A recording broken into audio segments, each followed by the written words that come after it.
Hello everybody, my name is Petr Koutný and today I have for you another brilliant chess game of great Magnus Carlsen. Up to many people and of course up to me as well. I believe that Magnus Carlsen is one of the best chess player ever. And let's follow with another brilliant chess game. This game was played on 2014. Magnus Carlsen is playing with white pieces and Mamedyarov with black.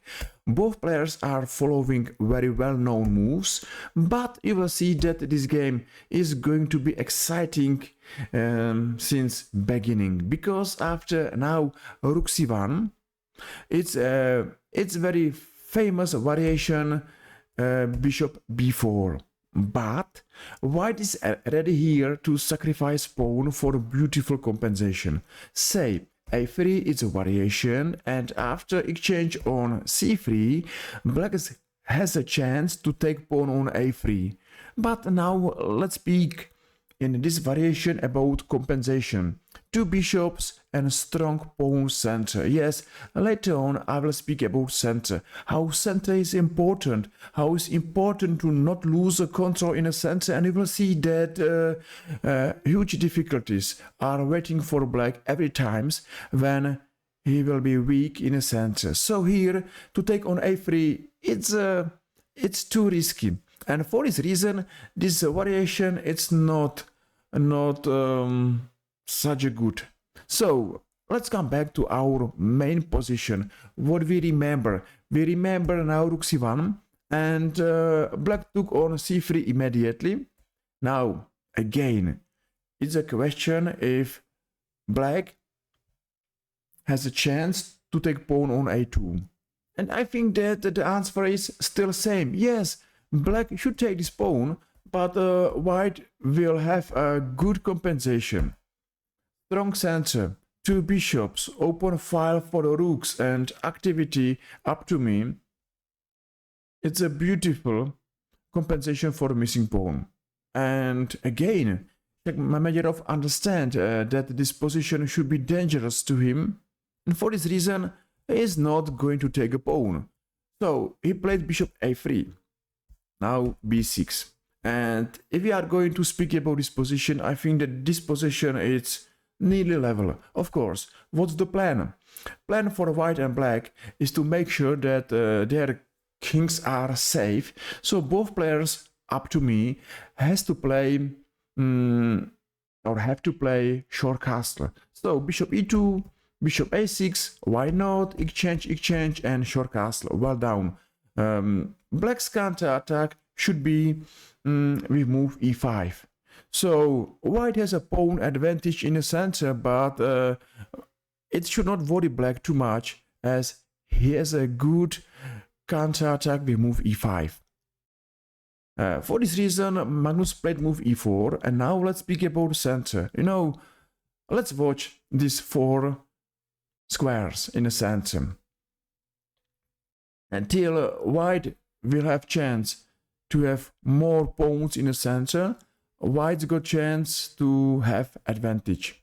It's up to black how he's going to play this position, and maybe he's going to miss first chance to fight in the center, because what he played now Rook C8. His plan is to attack white center with move C5. But this plan is not strong enough, because nearly every times after move C5, white is going to play move D5. And for this reason, I don't like this move. Maybe much more stronger used to be move Rook E8 with a plan to play move E5. And it's a small difference, but I think that E5 is much more stronger than C5 plan. Okay, let's come back, because what we are following game where Shak played Rook C8 and now Magnus E5. And Queen A4, mainly because white has a chance to play knight D2, knight C4, and maybe knight A3 or knight D6. For this reason, black immediately is going to A4. Now C4, and now Rook E8. C5 happened, and of course we know that Magnus was waiting for his move, and he played move d5. It's good to think about center. It's good to think about space advantage. It's good to think about how to make your opponent life even harder. And d5 is a good move. It's a strong move and looks fine. So exchange, and now Magnus has two options how to take pawn on d5. Much more interesting and exciting variation is this one. So if Magnus is going to take on d5 by a pawn, it's a nice variation.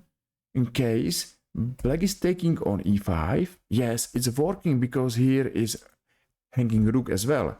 Take, and rook is gone on c2. But after now rook e1, black's position is under heavy pressure. At first, there is a threat checkmate in 1. At the second, there is a very strong pass pawn.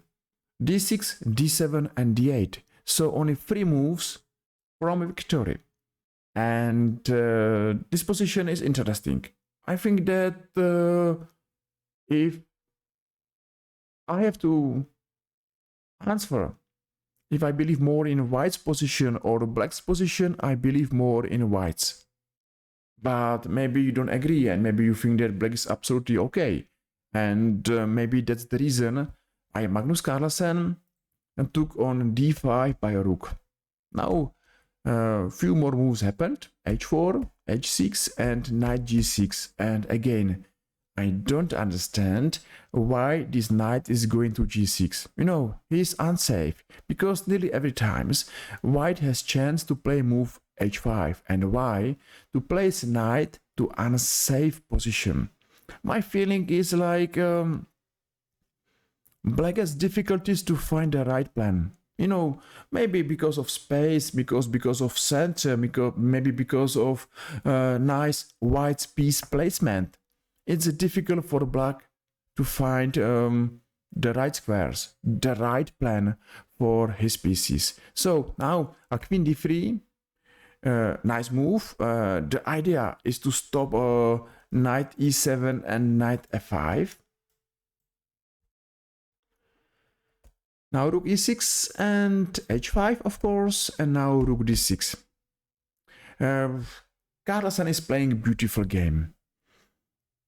If black is going to take a rook on d6, of course, the strong pass pawn is going to d6 with tempo, d7, and I think that black's position is difficult. You know, what's the biggest black's issue?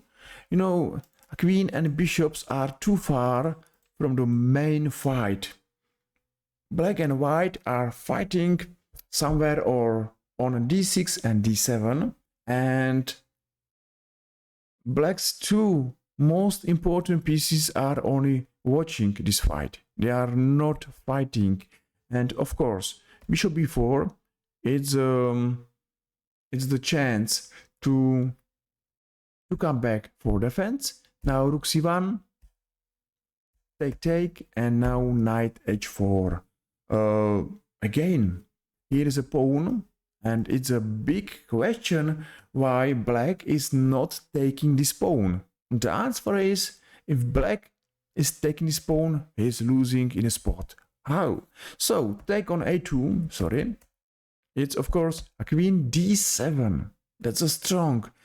Two black pieces are under attack. Only one move to play.